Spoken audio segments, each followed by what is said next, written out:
Well, cloudy skies out there now, and they might get darker and wetter as the weekend begins. Thank you for joining us tonight at 6. I'm Faith Woodard. Chief Meteorologist Tom Brandon with us now. Tom, we've been keeping an eye on some potential weekend storms all week. What's the latest as people are finalizing their weekend plans? Well, when you're finalizing your plans this weekend, make sure you include some rain gear, whether it's an umbrella, poncho, something to keep the raindrops from falling on your head. The rain is certainly going to be an issue this weekend. Now, for tonight, most of Arkansas will have cloudy skies. There will be a couple of raindrops out and about, and that's about it. But western Arkansas, Fort Smith up to Fayetteville, there is a batch of some heavier showers right there now. But if you have high school football plans tonight, I think cloudy skies here in Little Rock in the metro.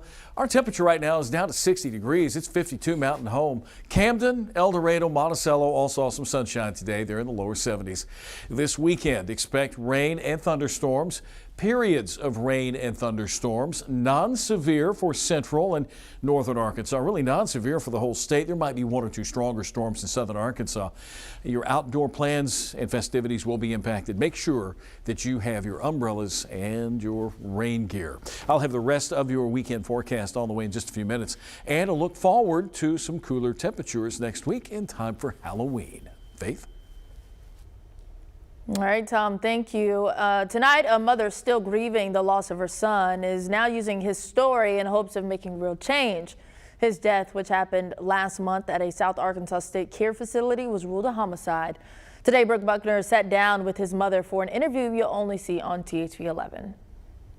We got the phone call and the head nurse just told me that Zachary's passed. That's it.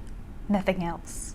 It's a call no parent wants to answer. World turned upside down. Angela Stevens says she's still in shock from that call on September 7th when she learned her 21-year-old son, Zachary Moore, died at the Southeast Arkansas Human Development Center in Warren. She says he had the mental capacity of a 5-year-old, describing him as happy and loving.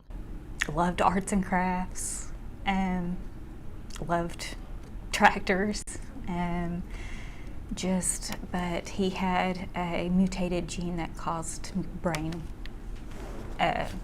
problems, seizures, and mental delay and stuff like that. Learning the news of his death last month left Stevens with several questions. Me and the family member trying to get answers: when, how, where is he at? What's, anything. And we called for hours.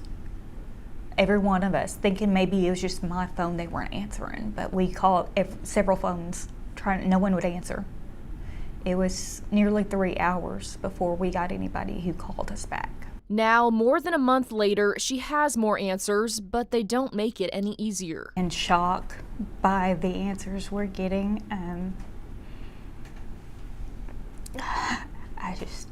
It's just heartbreaking. According to a report from DHS, Moore was restrained after he allegedly tried to bite a nursing assistant.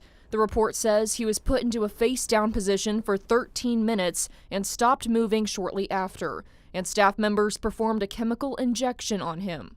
I want accountability, I want justice, and I want reform, because this shouldn't have never happened to my child or any other child or resident out there that's in these facilities. Now she's sharing his story to make sure it never happens again. I want to honor him by fighting for justice for him, for safety, for every child and resident still in the system. My son mattered. He's not just a name in a file. In North Little Rock, Brooke Buckner, THV 11 News. Stevens' attorney tells us right now they're focused on getting all the facts and critical information that's still missing. We'll continue to keep you updated here on THV 11 as we learn more. Well, tonight, a federal court issuing a temporary restraining order blocking Lakeside High School District from displaying the 10 Commandments in public school classrooms. It's the third time the court has blocked school districts from implementing Arkansas's Act 573. The law requires schools to post a government-chosen version of the 10 Commandments if they're donated to the school. The court previously stopped 4 Northwest Arkansas school districts and Conway School District, requiring they remove the displays. A new national public health study ranks Arkansas 5th in the country for adult obesity. Jacob Luthi explains how social and economic factors are contributing to those numbers and what the state is doing to address it.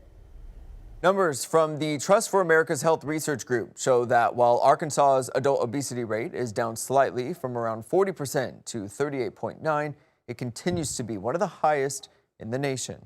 Dr. Bala Simon with the Arkansas Department of Health says obesity is a complex and multifactorial disease that can span generations.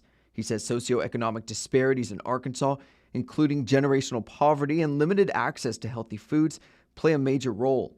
He says that obesity is closely linked to what he calls the trifecta of cardiometabolic diseases: high blood pressure, diabetes, and high cholesterol.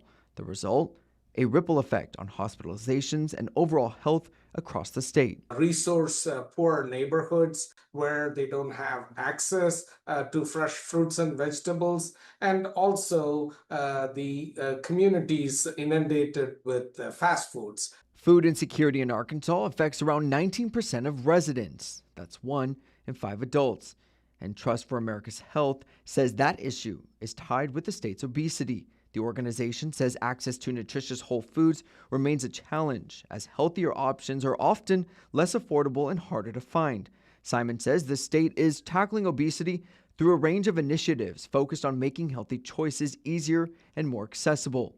Governor-led programs are expanding access to nutritious foods by limiting unhealthy SNAP purchases and growing the school breakfast and summer EBT programs. If we definitely want to see the trend of food insecurity and the trend around obesity go in a different direction, we need to make sure that people have access to programs such as SNAP that allow for access to nutritious food. On Wednesday, Governor Sanders warned that if the government shutdown continues, more than 240,000 Arkansans could lose their SNAP benefits. Public health experts, including Trust for America's Health, say that loss would only worsen the state's ongoing obesity problem.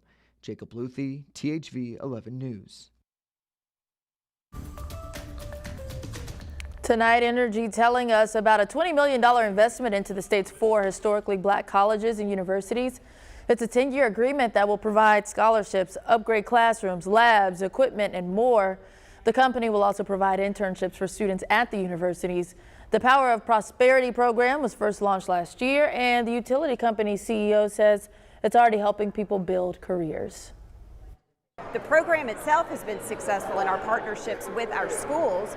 We have already had one student transition from a scholarship to an internship who is now fully employed at Entergy Arkansas today through the Power of Prosperity program. The schools who are part of the program are Arkansas Baptist College, Philander Smith University, Shorter College, and University of Arkansas at Pine Bluff. The Simmons Bank Championship teed off bright and early this morning. The PGA Champions Tour event at the Pleasant Valley started with the Folds of Honor opening ceremony. Arkansas Governor Sarah Huckabee Sanders at the ceremony this morning. Folds of Honor provides educational scholarships to the spouses of children and fallen and disabled military members. The organization's founder talked about the partnership between the group and the PGA Tour and the changes they've been able to bring to the sport. Golf is a game full of traditions, and we're so proud to bring a new tradition to the PGA Tour, the Champions Tour across this great nation. The national anthem is part of the fabric of the PGA Tour now. The tournament continues tomorrow. Gates open at 7 a.m. and tickets are still available. Week 8 of the high school football season tonight. Playoffs are getting closer and closer, and tonight's game in Searcy could have major playoff implications. Nick Luttrell is out there ahead of our game of the week. Nick, what can we expect when the Lions take on the Senators? Yeah, Faith, the big storyline to watch out for tonight is the Searcy defense facing off against the Robinson offense. Offensively, Robinson has a lot of weapons, including their star Deuce Williams. You're going to see him on offense, defense, special teams.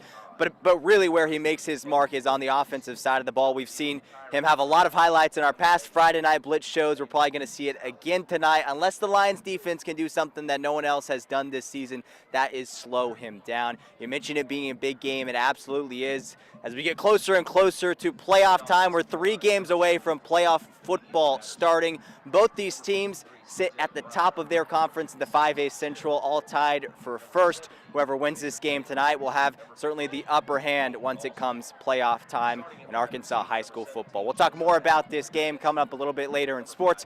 For now, reporting in Searcy, Nick Luttrell, THV 11 Sports.